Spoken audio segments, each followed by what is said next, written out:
Shalom, jemaat yang dikasih Tuhan. Kita kembali dalam ibadah minggu ini. Dan mari sebelum kita bersama-sama merenungkan firman Tuhan, kita akan angkat pujian.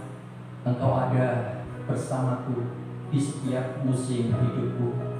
Tuhan tidak pernah meninggalkan kita sendirian.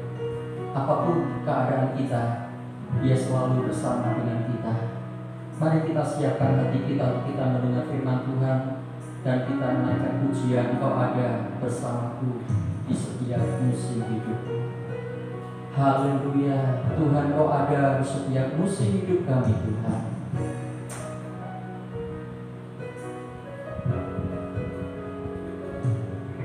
Engkau ada bersamaku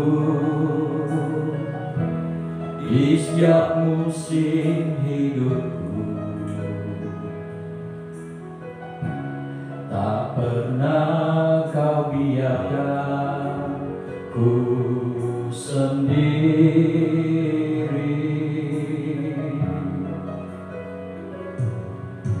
Kekuatan di jiwaku adalah bersamamu. Tak pernah ku ragukan kasih-Mu.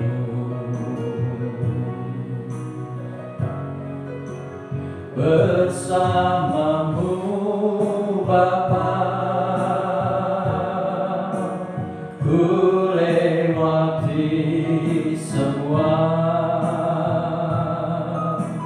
perkenananmu yang teguhkan hatiku. Engkau yang bertindak, memberi pertolongan.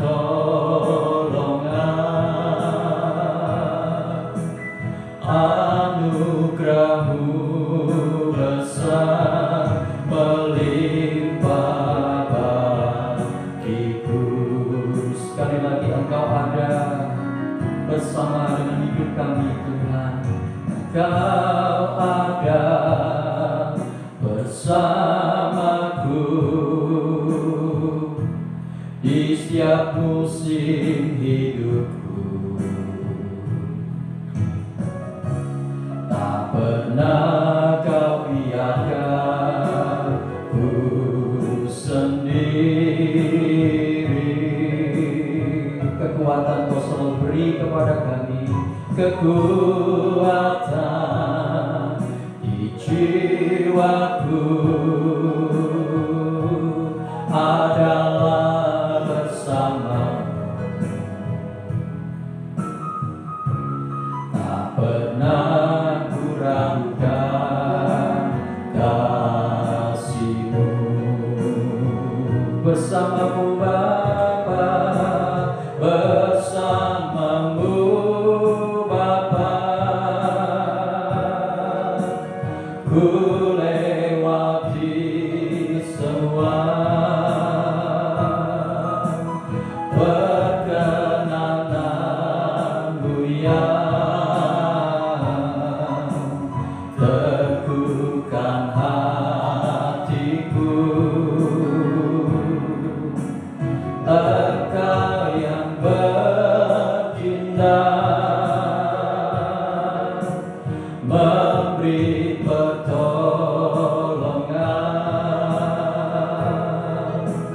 Anugerah-Mu besar melimpah bagiku. Bersamamu Bapa, bersamamu Bapa, ku lewati semua perkenananmu yang teguhkan hatiku.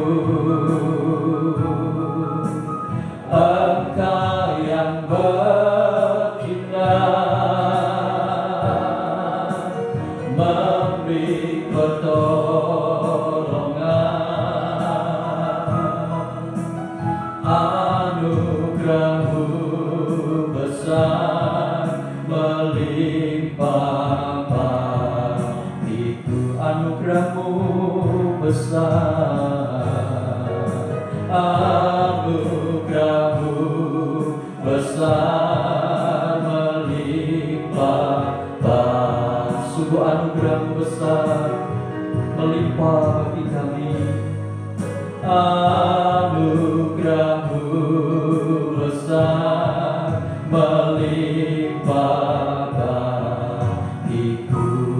Kami meyakini Tuhan, pujian ini merupakan iman kami kepada Tuhan. Di setiap musim kehidupan apapun, Engkau selalu hadir dan Engkau selalu bersama dengan kami. Tak pernah Engkau membiarkan kami sendiri, dan kami tidak meragukan akan kasih Tuhan kepada kami. Pada kesempatan yang indah ini, di mana kami boleh kembali beribadah bersama, datang kepada Tuhan, mensyukuri akan segala berkat Tuhan sepanjang minggu yang sudah kami lewati. Kami boleh menikmati akan segala berkat penyertaan, pembelaan Tuhan. Dan pada hari ini kami boleh kembali bersyukur untuk kami beribadah kepada Tuhan. Sebentar kami akan bersama-sama merenungkan akan firman Tuhan. Engkau berbicara kepada kami Tuhan, melalui hamba-Mu Engkau urapi kami dengan Roh Kudus-Mu. Dan bila kiranya setiap firman yang kami baca dan kami renungkan boleh jatuh di tanah yang paling baik dalam kehidupan kami, bertumbuh dan menghasilkan buah, nama Tuhan dimuliakan. Terima kasih Tuhan, Engkau memberkati kami dengan firman-Mu. Di dalam nama Tuhan Yesus kami berdoa, dan kami menaikkan segala pujian dan syukur kami. Haleluya, amin. Puji Tuhan, Bapak Ibu, Saudara kasih Tuhan. Sebelum kita bersama-sama mendengar firman Tuhan, saya ingin menyapa dulu untuk seluruh jemaat Tuhan yang saat ini beribadah di rumah masing-masing. Ya, selamat hari Minggu, selamat beribadah di dalam kasih Tuhan. Lama tidak jumpa, tapi kita percaya di dalam Tuhan kita tetap disatukan, di dalam Tuhan kita tetap menerima berkat Tuhan, kita saling mendoakan, kita saling mendukung, ya. Dan suatu saat nanti pasti kita akan bisa bertemu kembali dalam ibadah seperti waktu-waktu yang sebelumnya. Baik Bapak Ibu sudah kasih Tuhan, saya percaya saudara semua sedang semangat Tuhan dimanapun berada dalam kondisi diberkati oleh Tuhan, ya, disertai oleh Tuhan, dan Tuhan memberikan perlindungan bagi kita semua. Baik Bapak Ibu, kita akan bersama-sama membuka firman Tuhan. Saya mengajak kita untuk melihat di dalam Injil Matius pasal yang keempat, ayat yang pertama sampai dengan ayat yang ke-11. Tema kita pada minggu ini adalah menang atas pencobaan. Mari kita lihat Matius 4 ayat 1 sampai 11. Firman Tuhan tertulis demikian. Maka Yesus dibawa oleh Roh Kudus ke padang gurun untuk dicobai iblis. Dan setelah berpuasa 40 hari dan 40 malam, akhirnya laparlah Yesus. Lalu datanglah si pencoba itu dan berkata kepadanya, "Jika engkau anak Allah, perintahkanlah supaya batu-batu ini menjadi roti." Tetapi Yesus menjawab, "Ada tertulis, manusia hidup bukan dari roti saja, tetapi dari setiap firman yang keluar dari mulut Allah." Kemudian iblis membawanya ke kota suci dan menempatkan dia di hubungan bait Allah. Lalu berkata kepadanya, "Jika engkau anak Allah, jatuhkanlah dirimu dan ke bawah, sebab ada tertulis mengenai engkau, ia akan memerintahkan malaikat-malaikatnya, dan mereka akan menatang engkau di atas tangannya, supaya kakimu jangan terantuk kepada batu." Yesus berkata kepadanya, "Ada pula tertulis, janganlah engkau mencobai Tuhan Allahmu." Dan iblis membawanya pula ke gunung yang sangat tinggi dan memperlihatkan kepadanya semua kerajaan dunia dengan kemegahannya. Dan berkata kepadanya, "Semua itu akan kuberikan kepadamu jika kau sujud menyembah aku." Maka berkatalah Yesus kepadanya, "Anyahlah iblis, sebab ada tertulis, engkau harus menyembah Tuhan Allahmu dan hanya kepada Dia sajalah engkau berbakti. Lalu iblis meninggalkan dia, dan lihatlah malaikat-malaikat datang melayani Yesus. Bapak Ibu, saudara-saudara kasih Tuhan, pencobaan adalah kondisi atau keadaan yang tidak disukai oleh siapapun. Saya percaya saudara dan saya, kita semua tidak menyukai kondisi atau keadaan pencobaan. Namun Bapak Ibu, tidak ada manusia yang bebas dari pencobaan. Tidak ada seorang pun yang dianak-emaskan atau diistimewakan untuk bebas dari pencobaan. Ada yang gagal saat mengalami pencobaan, seperti yang ditulis di dalam Alkitab yang pernah kita baca kisahnya. Mereka yang gagal saat mereka dicobai, Adam, Hawa, kita tahu kisahnya. Kemudian kita juga lihat Daud juga pernah jatuh dalam pencobaan bersama dengan Betseba, istri Uria. Kemudian kita lihat juga Simson yang jatuh dalam pencobaan, dan istri Ayub. Saudara, namun ada juga yang menang atas pencobaan, seperti Abraham. Saat Tuhan menyuruh dia mempersembahkan Ishak, Abraham mentaati. Abraham menang, saudara, ketika dia disuruh Tuhan untuk mempersembahkan Ishak. Walaupun hati berat, walaupun penuh dengan pergumulan, tetapi Abraham berhasil melakukan apa yang Tuhan perintahkan. Kita juga lihat Yusuf, bagaimana Yusuf beberapa kali dicobai, ketika dia dari puncak-puncak karirnya di rumah Potifar. Tapi Yusuf sudah menang atas pencobaan. Demikian juga kita melihat Daniel, mengalami pencobaan juga, tetapi Daniel juga menang. Dan pada hari ini kita belajar daripada pencobaan yang dihadapi, yang dialami oleh Tuhan Yesus sendiri, yang sudah kita baca kisahnya di dalam Matius pasal yang keempat ini. Bapak Ibu saudara kasih Tuhan, pencobaan itu bisa datang pada situasi yang baik, pada situasi yang menyenangkan, seperti ketika Adam dan Hawa ketika dicoba itu situasinya menyenangkan. Dia ada di taman yang penuh dengan pohon yang penuh dengan buah, saudara. Ada dalam keadaan yang sangat-sangat menyenangkan. Tetapi juga pencobaan bisa datang pada saat situasi yang buruk atau tidak menyenangkan, seperti yang dialami oleh Tuhan Yesus. Dan saudara, kebanyakan orang tidak sadar ketika dia sedang menghadapi pencobaan. Kalau kita membaca kisahnya Adam dan Hawa, saudara, ketika waktu itu mereka dicobai, saya yakin saudara mereka ini tidak sadar kalau mereka sedang menghadapi pencobaan. Sehingga ketidaksadaran mereka atau keadaan yang tidak sadar ini yang menyebabkan saudara ini sangat rawan sekali. Akhirnya kita lihat ceritanya bagaimana Adam dan Hawa gagal dan mereka harus jatuh dalam dosa. Pada hari ini kita akan belajar bagaimana Tuhan Yesus menang atas pencobaan yang kisahnya kita baca tadi. Saudara, mari kita melihat bagaimana Tuhan Yesus bisa menang atas pencobaan. Yang pertama, kita lihat ayat yang pertama dari Matius pasal 4. Matius 4 ayat 1, di situ dikatakan begini. Maka Yesus dibawa oleh Roh ke padang gurun untuk dicobai iblis. Bapak Ibu saudara kasih Tuhan, Yesus ke padang gurun dipimpin oleh siapa? Dibawa oleh siapa? Alkitab mengatakan Yesus dibawa, dituntun oleh Roh ke padang gurun untuk dicobai oleh iblis.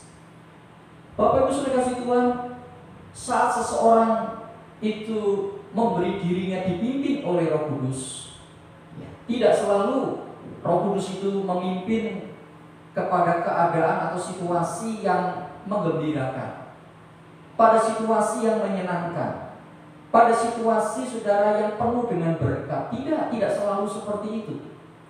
Tetapi saudara, kadang Roh Kudus memimpin kepada sebuah keadaan yang penuh dengan pergumulan, penuh dengan situasi yang sulit, penuh dengan tantangan yang besar.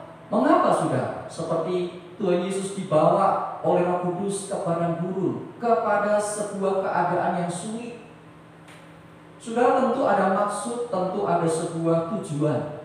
Nah, kalau kita melihat ketika Roh Kudus membawa kita kepada situasi yang sulit, penuh dengan pergumulan, tantangan, saudara, tentu di balik semuanya itu ada sebuah rencana yang sedang Allah siapkan bagi kita. Ada sebuah rencana besar yang sedang Allah siapkan bagi kita, saudara. Contohnya, saudara, kalau kita lihat di dalam kisahnya Abraham. Abraham itu, saudara, disuruh Tuhan, ya, diperintahkan Tuhan untuk membawa Ishak, anak satu-satunya, untuk dipersembahkan kepada Tuhan. Ini bukan situasi yang menyenangkan, ini bukan situasi yang menggembirakan, ini situasi yang berat bagi Abraham. Tapi saudara, Abraham menurut, Abraham mau dipimpin, saudara, mau taat dengan apa yang Tuhan katakan. Dan akhirnya kita melihat, saudara, Abraham, janji Tuhan terhadap Abraham, dia menjadi bapa banyak bangsa, digenapi. Dia menjadi orang yang diberkati, itu digenapi, saudara. Walaupun di awalnya Abraham harus mengalami situasi yang sulit. Demikian juga dengan yang lain. Kita melihat ada tokoh Daud yang harus berhadapan dengan Goliat. Ya, kita melihat ada Yusuf, saudara, yang harus, saudara, masuk dalam juga situasi yang sulit. Ayub juga demikian, saudara. Ketika Roh Kudus memimpin seseorang, ketika Roh Kudus menuntun hidup seseorang, ya, dia tidak selalu menuntun kepada situasi yang menggembirakan dan menyenangkan. Lah, ini ada banyak orang, saudara, yang terkejut, kecewa karena pemikirannya salah, punya konsep yang salah. Mereka berpikir kalau hidup saya sudah dituntun Roh Kudus, dipimpin oleh Roh Kudus, saya mau taat dengan Tuhan, pasti yang terjadi adalah sesuatu yang menyenangkan, sesuatu yang menggembirakan, ya, sesuatu yang penuh melimpah dengan berkat Tuhan. Enggak, saudara, ya, tidak selalu seperti itu. Saudara ingat ketika Tuhan Yesus memerintahkan murid-muridnya, ya, untuk menyeberang ke satu tempat. Sementara Yesus tinggal sendirian. Di tengah perjalanan, saudara, perahu mereka dihantam badai, ombak yang begitu besar. Saudara, jadi tidak selalu ketika Roh Kudus menuntun kita keadaannya selalu menyenangkan. Kadang kita harus menghadapi situasi yang sulit. Tetapi, saudara, ya, pimpinan Roh Kudus ketika kita menghadapi situasi yang sulit seperti itu, ternyata di balik itu semuanya ada rencana besar yang sedang Allah siapkan bagi saudara dan saya. Ya. Jadi, saudara, ketika Roh Kudus memimpin Yesus untuk ke padang gurun, karena ada sebuah rencana yang besar, saudara, ya, yang disiapkan. Dan kita melihat di awal-awal pelayanannya, Yesus harus memulai dengan menghadapi pencobaan. Dan kita lihat, karena Yesus taat oleh pimpinan Roh Kudus, maka sepanjang pelayanan yang dilewati oleh Tuhan Yesus, saudara, walaupun Yesus menghadapi tantangan, menghadapi apa saja sepanjang pelayanannya, Yesus tidak gagal. Bahkan ketika Yesus naik ke atas kayu salib pun, Yesus menyelesaikannya dengan sempurna. Lah, ini, saudara, kita akan bisa menang atas pencobaan kalau kita memberi diri dipimpin oleh Roh Kudus. Tetapi jangan lupa, sebaliknya, kalau hidup seseorang dipimpin oleh keinginannya sendiri, kalau hidup seseorang, saudara, itu dipimpin oleh kemauannya sendiri, maka ketika dia menghadapi pencobaan, ketika dia mengalami pencobaan, saudara, maka pencobaan akan mengalahkan kehidupannya. Saudara, karena apa, saudara? Karena setiap orang, ya, yang mengikuti keinginannya sendiri, pencobaan itu akan menyeret, mengikat, seperti yang ditulis di dalam Yakobus pasal yang pertama, ayat yang ke-13 sampai dengan ayat yang ke-15. Saya mengajak kita untuk melihat bagian ini. Yakobus 1 ayat 13 sampai 15 dikatakan begini: apabila seseorang dicobai, janganlah ia berkata, pencobaan ini datang dari Allah. Sebab Allah tidak dapat dicobai oleh yang jahat, dan ia sendiri tidak mencobai siapapun. Tetapi tiap-tiap orang dicobai oleh keinginannya sendiri, ya, karena ia diseret dan dipikat olehnya, oleh keinginannya itu, saudara. Ayat 15. Dan apabila keinginan itu telah dibuai, ia melahirkan dosa. Dan apabila dosa itu sudah matang, ia melahirkan maut. Bapak Ibu sudah kasih Tuhan, lihat, kalau seseorang tidak dipimpin oleh Roh Kudus, kalau hidupnya tidak dipimpin oleh Roh Kudus, ya, maka ketika dia mengalami pencobaan, dia akan dipikat, diseret, bahkan Alkitab mengatakan dia akan dihancurkan kehidupannya. Kita melihat contoh yang ditulis dalam Alkitab, mereka yang mengikuti keinginannya sendiri. Saudara, kita lihat kisah daripada manusia pertama, Adam Hawa, ya. Apa yang membuat Hawa kemudian mengambil buah yang dilarang oleh Tuhan, yang tidak boleh dimakan, saudara? Kalau saudara membaca kisahnya itu, maka sebetulnya sebelum Hawa mengambil buah itu, ya, Hawa melihat bahwa buah itu menarik hatinya, ya. Saudara, Hawa melihat itu, dan ternyata, saudara, itu menimbulkan keinginan untuk dia bisa menikmatinya. Dan akhirnya kita lihat ceritanya, bagaimana Adam Hawa kemudian jatuh di dalam dosa. Kita juga melihat, saudara, kisahnya Lot. Ketika waktu itu dia harus berpisah dengan pamannya Abraham, ya, karena pertengkaran, karena domba mereka, gembala itu saling, gembala mereka saling bertengkar dan mereka harus berpisah. Saudara, Abraham mengatakan, Lot, kamu mau pergi kemana? Kalau kamu ke selatan, aku ke utara. Kalau kamu ke barat, aku ke timur. Saudara, Lot melayangkan pandangannya, dan tentu, saudara, keinginannya ini adalah ingin mendapatkan daerah yang baik, daerah, saudara, yang subur, ya. Dan dia tidak peduli kalau daerah yang dipilih itu, ya, yang menurutnya menguntungkan itu, ternyata daerah itu adalah daerah dekat dengan Sodom dan Gomora. Saudara, akhirnya kita lihat ceritanya Lot yang mengingini akan daerah itu, dia akhirnya kehilangan, ya, dirampok dan habis-habisan. Bahkan kita lihat ceritanya, saudara, ketika Allah menghukum Sodom Gomora, Lot tidak memiliki apa-apa, saudara. Semua harta bendanya hangus karena dihukum. Sodom Gomora itu dimurkai Allah. Kita juga melihat Akan, bagaimana Akan juga mengingini harta daripada Yeriko. Dia sengaja menyembunyikan itu. Nah, Bapak Ibu sekasih Tuhan, saya ingin menekankan di sini bahwa kalau hidup seseorang itu mengikuti keinginannya sendiri, maka orang itu akan gampang jatuh di dalam pencobaan. Saudara, mungkin kita bertanya, Pak, kalau begitu mana mungkin orang tidak punya keinginan? Ya, semua orang kan punya keinginan. Bagaimana kita tidak bisa bisa hilang keinginan kita kecuali kalau kita mati? Bapak Ibu kasih Tuhan, betul. Ya, semua orang punya keinginan. Kita semuanya punya keinginan. Tetapi ingat, saudara, keinginan manusia itu sudah tercemar dengan dosa. Sejak manusia jatuh dalam dosa, keinginannya itu selalu, saudara, membuahkan hal-hal yang tidak baik. Ya, keinginannya selalu membuahkan hal-hal yang buruk. Itu diakui oleh Daud. Kita lihat di dalam Mazmur pasal yang ke-51 ayat yang ke-5. Mazmur 51 ayat yang ke-5 dikatakan begini: sesungguhnya dalam kesalahan aku diperanakan, dalam dosa aku dikandung ibuku.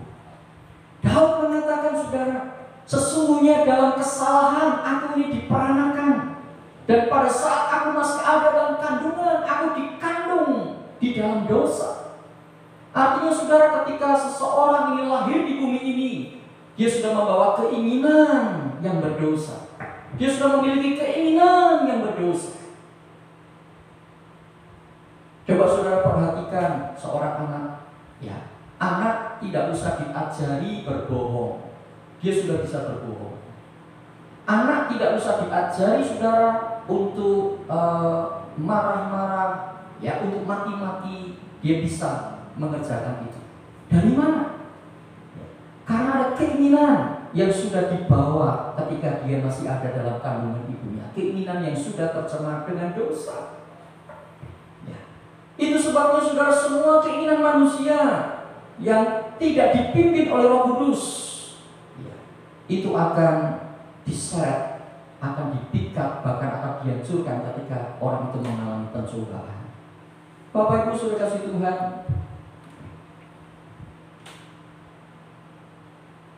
keinginan yang sudah tercemar itu harus ditaklukkan, harus ditundukkan di bawah pimpinan Roh Kudus.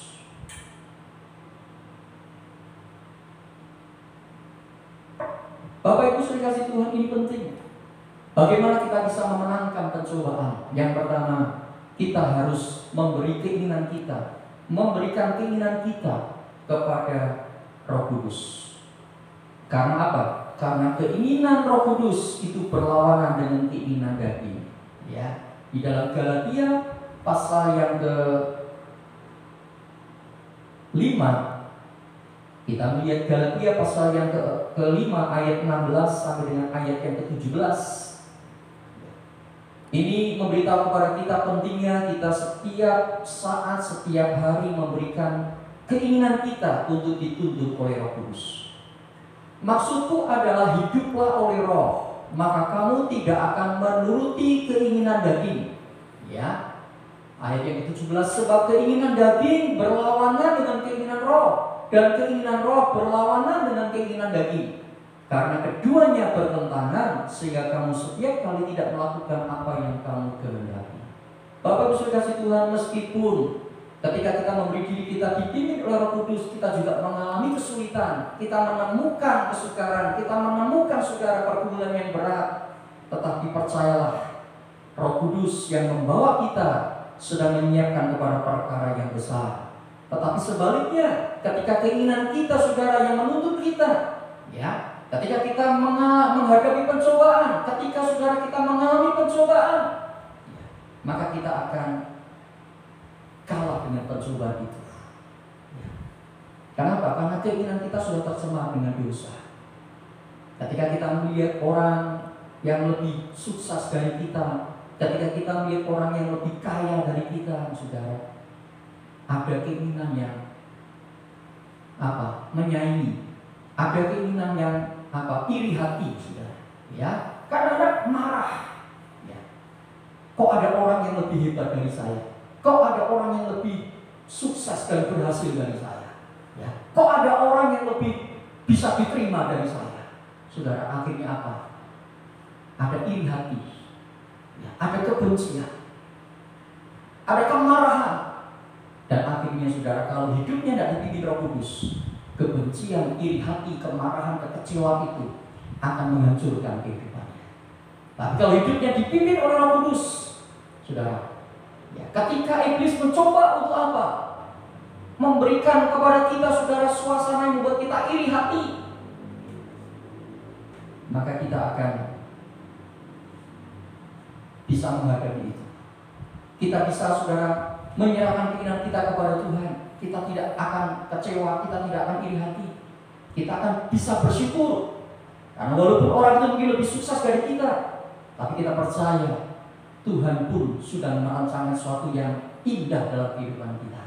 Jadi kita tidak perlu menjadi iri hati, menjadi kecewa, menjadi benci dan marah dan seterusnya. Saudara, ini yang pertama. Kalau hidup kita memberi diri dipimpin oleh Roh Kudus, maka kita akan bisa mengalahkan pencobaan yang kita hadapi. Yang kedua, saudara, mari kita melihat di dalam ayat yang ke Matius pasal 3 ayat yang ke-17. Matius 3 ayat yang ke-17, kita akan melihat bagian ini. Lalu terdengarlah suara dari surga yang mengatakan, inilah anakku yang kukasihi, kepadanya lah aku berkenan. Saudara, mengapa saya mengambil bagian ini? Ya, bagian ini saudara adalah kelanjutan daripada atau sebelum Yesus dicobai, Yesus itu dibaptis. Ya. Ketika Yesus dibaptis, saudara, ketika dikeluar dari air, ada sebuah pernyataan dari surga. Langit terbuka, ada burung merpati yang turun, dan kemudian ada suara yang mengatakan, inilah anakku yang kukasihi, kepadanya lah aku berkenan. Saudara, ini pernyataan daripada Bapa tentang Yesus, bahwa Yesus adalah anak yang dikasihi, anak yang berkenan, saudara, di hadapan Bapa. Nah, setelah itu saudara, Roh Kudus membawa Yesus ke padang gurun, dan di padang gurun itulah dia dicobai. Ketika iblis mencobai Yesus, ya, ada dua kata-kata, ada dua pernyataan iblis, saudara, yang dimana duanya itu mengatakan, atau pernyataan iblis ketika dia mencobai Yesus, dia mengatakan awalnya, jikalau engkau anak Allah. Ya, apa arti atau apa maksud daripada pernyataan daripada iblis ini? Ya, jika engkau anak Allah, suruh batu ini, buat batu ini jadi roti, jatuhkan dirimu ke atas, dan seterusnya. Saudara, sesungguhnya ketika iblis mengatakan jika engkau adalah anak Allah, saya memperhatikan di sini, saudara, sesungguhnya iblis ingin agar Tuhan Yesus ini meragukan akan pernyataan Bapaknya kalau dia adalah anak yang dikasihi oleh Bapaknya. Saudara, tetapi sudah kita melihat Yesus tidak bergeming. Yesus percaya Bapaknya itu sepenuhnya mengasihi dirinya. Bapaknya itu sepenuhnya, saudara, bersama dengan dia, tidak meninggalkan dia. Itu sebabnya yang kedua, bagaimana kita bisa memenangkan percobaan seperti Tuhan Yesus, saudara. Yang kedua adalah kita mesti tinggal selalu di dalam kasih Bapa. Kita hidup tinggal selalu di dalam kasih Bapa. Saudara, ini penting banget buat kita. Karena kalau kita menyadari di masa-masa yang sulit, di masa-masa yang sukar, Bapa tetap mengasihi kita. Bapa tetap peduli dengan kehidupan kita. Bapa tidak membiarkan kita, maka kita tidak akan terpancing untuk mengambil jalan di luar daripada kehendak Bapa. Ya. Namun sebaliknya, kalau seseorang mulai meragukan kasih Bapa, meragukan, saudara, kebaikan Tuhan dalam kehidupannya, maka ketika kesulitan datang, pencobaan datang, saudara, dia mulai berpikir, apakah betul Tuhan mengasihi saya? Kalau Tuhan mengasihi saya, kalau Tuhan memperdulikan saya, kenapa saya harus mengalami masa yang sulit seperti ini? Kenapa saya harus mengalami penderitaan seperti ini? Saudara, iblis berkata kepada Yesus, kalau kamu anak Allah, atau dengan kata lain, kalau kamu anak yang dikasihi oleh Bapamu, Bapamu tidak akan membiarkan engkau kelaparan. Ya, maka ubah batu ini jadi roti. Ya. Tetapi saudara, Yesus menjawab apa? Tidak, manusia hidup bukan dari roti. Iblis juga mengatakan lagi, jikalau kamu anak Allah, ya, atau dengan kata lain, kalau memang benar-benar Bapa mengasihi kamu, jatuhkan dirimu ke atas, dari atas ke bawah, maka Bapa tidak membiarkan engkau terluka. Kalau engkau anak yang dikasihi Bapa, Bapa tidak membiarkan kamu mengalami kecelakaan. Saudara, ini seringkali yang menjadi, saudara, ya, senjata iblis untuk meragukan kebaikan Tuhan dalam kehidupan anak-anaknya. Berapa kali saya menemui orang-orang ketika mengalami situasi yang sulit, mengalami penderitaan, mengalami, saudara, keadaan yang begitu sangat menyedihkan. Selalu dia berkata, Pak, apakah Tuhan masih mengasihi saya? Apakah Tuhan masih memperdulikan saya, Pak? Apakah Tuhan itu masih baik untuk saya, Pak? Saudara, ini adalah pemikiran, saudara, ini adalah sebuah pikiran-pikiran, saudara, yang muncul dari kehidupan seseorang ketika dia mengalami situasi yang sulit. Dan memang, saudara, seringkali iblis menggunakan penderitaan, kesakitan, persoalan supaya kita meragukan kasih atau kebaikan Bapa.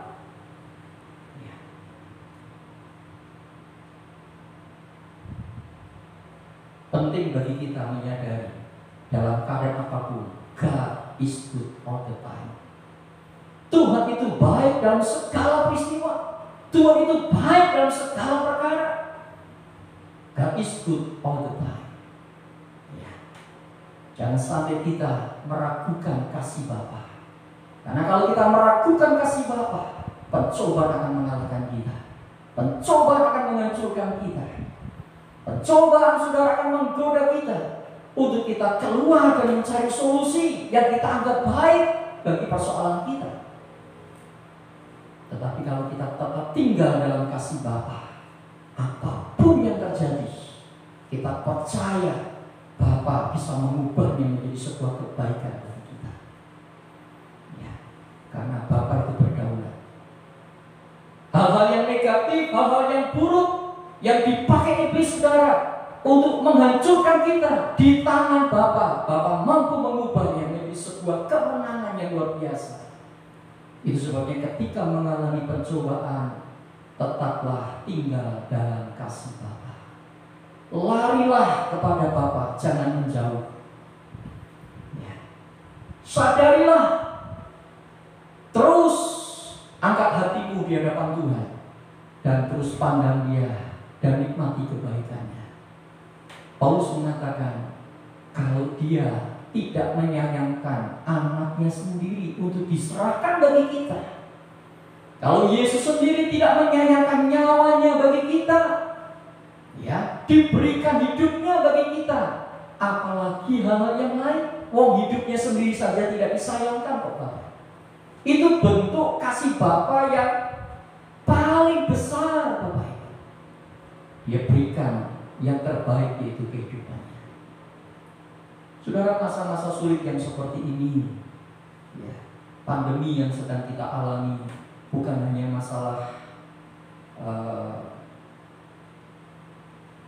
takut tertular atau tidak, tetapi sudah mulai merembet atau mulai saudara menyeret kepada sisi yang lain, ya, pekerjaan, usaha, ya, bahkan sampai masa depan nanti bagaimana.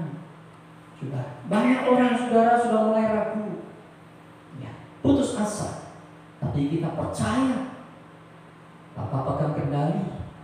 Bapa selalu seperti induk ayam yang melindungi anak-anaknya. Ya, ketika kita percaya dengan kasih Bapa, tinggal dalam kasih Bapa, saat kita menghadapi pencobaan, kita bisa berkata seperti Paulus di dalam 1 Korintus pasal yang ke-10 ayat yang ke-13. Paulus mengatakan kepada jemaat Korintus ketika menghadapi pencobaan, apa yang dikatakan oleh Paulus? Pencobaan-pencobaan yang kamu alami adalah pencobaan-pencobaan biasa yang tidak melebihi kekuatan manusia. Sebab Allah itu setia, dan karena itu Ia tidak akan membiarkan kamu dicobai melampaui kekuatanmu. Pada waktu kamu dicobai, Ia akan memberikan kepadamu jalan keluar sehingga kamu dapat menanggungnya. Bapak Ibu, saya melihat di sini luar biasa. Ketika kita tinggal dalam kasih Bapa, kita punya pandangan yang benar terhadap pencobaan, terhadap situasi yang sulit, terhadap penderitaan yang sedang kita alami. Apa pandangan benar itu? Kita melihat bahwa pencobaan itu adalah pencobaan biasa. Pencobaan biasa, bukan pencobaan saudara yang luar biasa, bukan pencobaan yang wah spektakuler, bukan. Itu pencobaan biasa.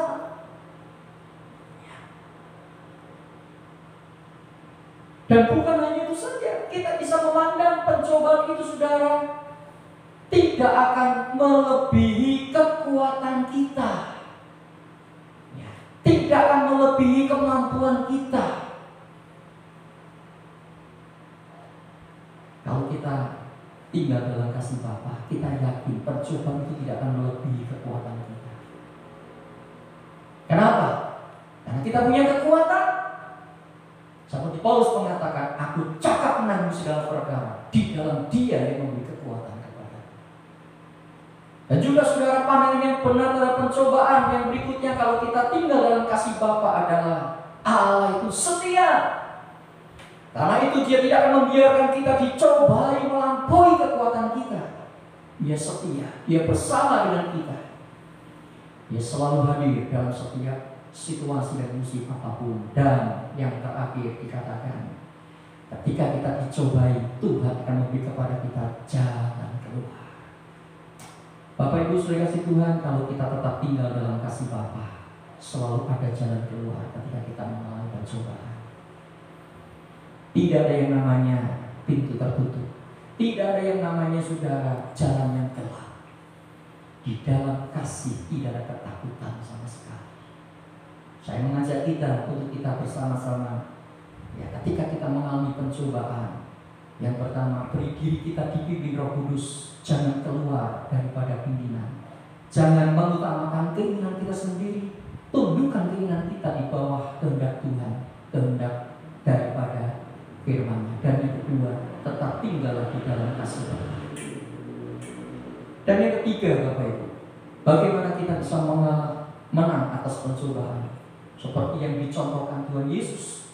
Mari kita melihat dalam ayat 4 dan ayat yang ke-7 Matius pasal yang ke-4.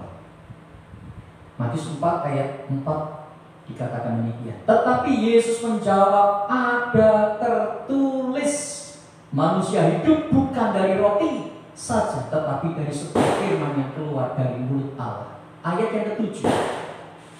Kata Yesus juga kepadanya, ada pula tertulis, janganlah engkau mencobai Tuhan Allahmu.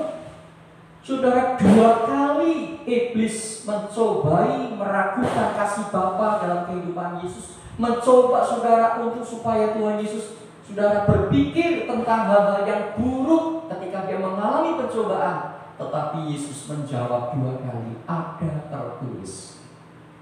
Saya memperhatikan di sini, saya melihat di sini saudara, bahwa ketika Yesus dicobai, ketika pencobaan datang saudara, yang ketiga, bagaimana Yesus bisa memenangkan? Dia mengenakan perlengkapan senjata Allah. Bapak Ibu, Yesus dicoba itu secara manusia, ya, manusia Yesus dicoba. Yesus adalah manusia sejati ketika dia dicoba. Buktinya dia lapar ketika dia sudah berpuasa 40 hari. Sudah. Nah, sudah ketika dia mengalami pencobaan itu sebagai pribadi, saudara kasih Tuhan yang lapar, ya, yang letih, yang dalam keadaan sulit, saudara. Tetapi dia juga sadar, ya, ada bahwa dia adalah anak yang dikasihi. Sebetulnya, saudara, Yesus bisa menggunakan kuasanya. Sebetulnya Yesus bisa, saudara, menggunakan saudara cara-cara yang lain. Tetapi dia tidak lakukan itu. Dia mengatakan ada tertulis. Di sini saya melihat bahwa Yesus saudara tetap memakai firman Tuhan. Kata ada tertulis di sini saudara, ya, ada tertulis di sini dalam dunia hukum. Ya, sesuatu yang tertulis itu dapat dijadikan bukti yang kuat loh saudara. Ya, dijadikan bukti yang kuat. Biasanya sesuatu yang tertulis ada hitam di atas putihnya saudara, itu secara hukum itu kuat. Ya, secara hukum itu kuat. Karena ada buktinya, hitam di atas putih saudara. Ya, kuat dan pasti menang saudara, karena ada buktinya. Nah saudara, firman Allah adalah senjata yang Allah sediakan bagi kita. Di dalam firman Allah kita menemukan saudara banyak janji-janji Tuhan. Kita menemukan saudara kasih Tuhan, pernyataan-pernyataan Tuhan sendiri untuk kita. Dan di dalam setiap situasi yang mencobai kita, firman Allah itu senjata yang paling ampuh untuk mengalahkan pencobaan.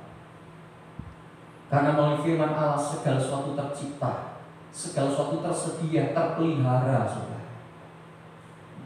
Itu sebabnya ketika kita mengalami pencobaan, ketika kita mengalami, saudara, menghadapi pencobaan, ingat, jangan pakai cara-cara yang diusulkan oleh bermacam-macam orang. Satu hal, kita punya firman Tuhan. Ya, firman yang tertulis. Ya. Mari kita baca firman Tuhan. Mari kita berdoa minta hikmat dari firman itu. Sebab segala sesuatu yang kita alami, sesuatu yang kita hadapi, selalu ada jalan keluar dari firman Tuhan. Karena firman Tuhan itu menciptakan langit bumi yang tidak ada menjadi ada karena firman. Jadi tidak mungkin saudara persoalan tidak ada jawabannya di luar firman. Itu tidak ada. Segala sesuatu ada jawabannya di dalam firman Tuhan. Tapi masalahnya adalah, mau nggak orang mempercayainya itu? Mau nggak orang mencari jawaban dari firman Tuhan? Hanya kan orang males. Ini buku kuno buat apa? Ya, nggak update firman Tuhan ini itu dulu. Ya, nggak relevan buat sekarang.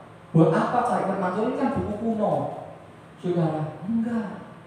Ketika Yesus dicobai, saudara, yang diucapkan oleh Tuhan Yesus itu adalah perkataan Allah yang disampaikan pada saat saudara Musa ya mengatakan itu kepada orang Israel. Itu terjadi ribuan tahun yang lalu, saudara. Tetapi Yesus tetap menggunakannya ketika dia mengalami pencobaan. Saudara, sebetulnya hal yang sama juga bisa kita lakukan. Meskipun firman Tuhan sudah ditulis ribuan tahun sebelumnya, ya, sebelum kita lahir, sebelum kita ada, tapi firman Allah tetap bermanfaat bagi kita. Dia berkata, Tuhan berkata kepada Yosua, jangan lupa untuk merenungkan dan memperkatakan firman Tuhan. Ingat, ada tertulis. Firman yang tertulis itu kuat, saudara. Tuhan melihat sebagai sebuah saudara bukti yang kuat. Ketika kita merenung firman Tuhan, ketika kita mengatakan firman yang tertulis, Tuhan melihat sebagai sebuah bukti bahwa kita berhak untuk menerima apa yang dijanjikan, yang tertulis dalam firman-Nya. Ya. Jadi saudara, jangan kita berpikir bahwa firman Tuhan itu usang, sudah ketinggalan zaman, tidak up-to-date. Banyak orang-orang Kristen, saudara, ya, yang sekarang ini karena mungkin teknologi sudah maju, karena modernisasi, saudara, karena pengetahuan sudah mulai luar biasa, mereka mulai, saudara, menganalisa firman Tuhan dengan kepandaian mereka, sehingga mereka tidak lagi percaya ada mujizat di dalam firman, sehingga mereka tidak lagi percaya saudara terhadap firman yang tertulis. Bahkan mereka berkata, oh itu kalau sekarang ini artinya begini, ya, tidak lagi seperti yang dikatakan oleh firman Tuhan itu. Dulu memang belum ada teknologi, sekarang sudah teknologi. Saudara, tidak. Tuhan itu Alfa dan Omega. Jadi kalau Tuhan yang berfirman, maka Dia juga akhir dari segala-galanya ada di sana. Dia memegang kendali dan firman-Nya diberikan, saudara, sepanjang kehidupan dunia ini. Mari kita belajar untuk kita mempercayai firman Tuhan, karena firman Tuhan itu bermanfaat dan berguna, dan itulah yang digunakan oleh Tuhan Yesus. Ketika Dia dicobai, Dia bisa menang karena Dia mengenakan perlengkapan senjata Allah. Bapak Ibu saudara kasih Tuhan, mari pada hari ini kita belajar tentang bagaimana kita bisa menang atas pencobaan, belajar daripada Tuhan Yesus ketika dicobai. Ya.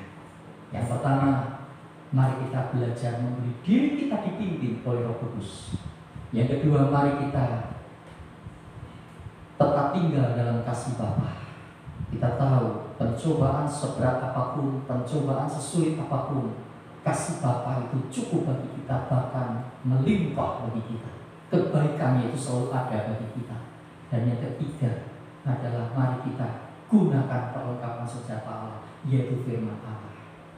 Ya, kita pegang firman Allah, kita ucapkan firman Allah, kita renungkan firman Allah. Karena firman Allah akan memberi kita hikmat, menuntun kita, memberi kita kekuatan, bahkan sebagai senjata untuk mengalahkan pencobaan yang ada. Mari kita datang kepada Tuhan.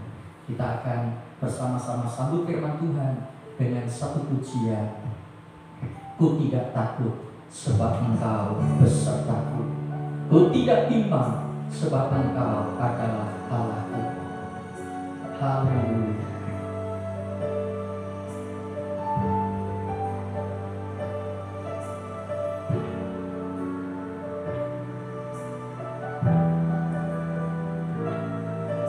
Ku tidak takut Tuhan, sebab Engkau selalu bersama dengan kami. Ku tidak takut, sebab Kau beserta dengan kami. Sebab Kau besertaku,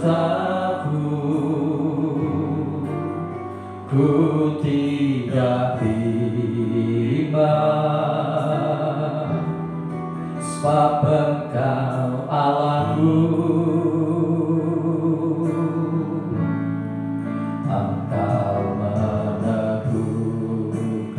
Dia selalu meneguhkan kita dengan kasih-Nya, bahkan menolongku. Sungguhnya Dia batu karang kita, Kau batu karangku. Yesus Tuhan, Yesus memegangku, Yesus memegangku dengan tangan kananmu. Yesus memberiku kemenangan. Yesus memegangku dengan tangan kananmu.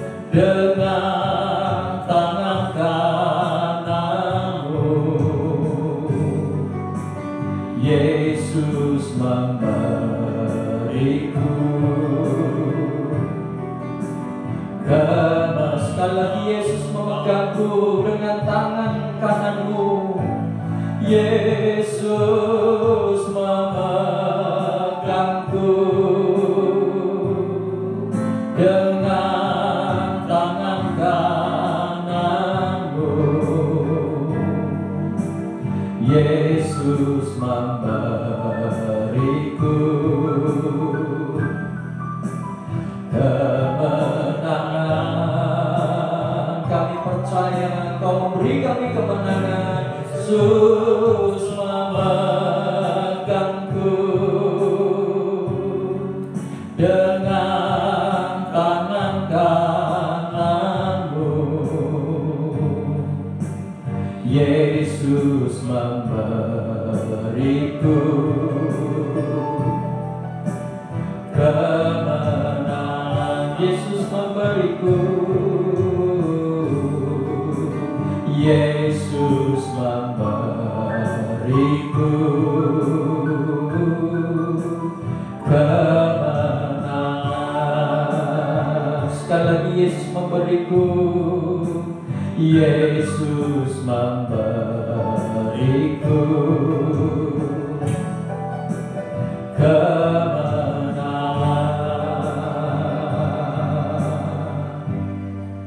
Kami bersyukur kepada-Mu ya Tuhan. Melalui peristiwa saat Engkau dicobai di padang gurun, kami boleh belajar. Kami boleh melihat bagaimana sesungguhnya kemenangan atas pencobaan itu sesungguhnya bukan hal yang sulit bagi kami, tetapi itu bisa terjadi dalam kehidupan kami. Kami bisa menang di saat-saat kami mengalami pencobaan, kapanpun pencobaan itu datang dalam kehidupan kami, yaitu ketika kami memberi diri kami dipimpin oleh Roh Kudus. Kami tetap tinggal di dalam kasih Bapa, dan kami juga mengenakan perlengkapan senjata Allah, yaitu firman-Mu. Tuhan, kami bersyukur, dan bila kiranya setiap pencobaan-pencobaan yang akan terjadi dalam kehidupan kami bisa kami menangkan, oleh karena Engkau menghendaki supaya kami menang atas pencobaan. Terima kasih untuk firman-Mu. Bila kiranya kami boleh selalu meneladani, mencontoh apa yang Tuhan sudah kerjakan ketika mengalami pencobaan. Berkati seluruh jemaat-Mu, umat-Mu, di saat-saat sulit yang masih kami hadapi ini, kami tetap belajar Tuhan, meneladani Engkau, agar kami menang atas pencobaan. Terpujilah nama-Mu, berikan berkat buat setiap kami umat-Mu. Dalam nama Yesus kami berdoa dan kami mengucap syukur. Amin.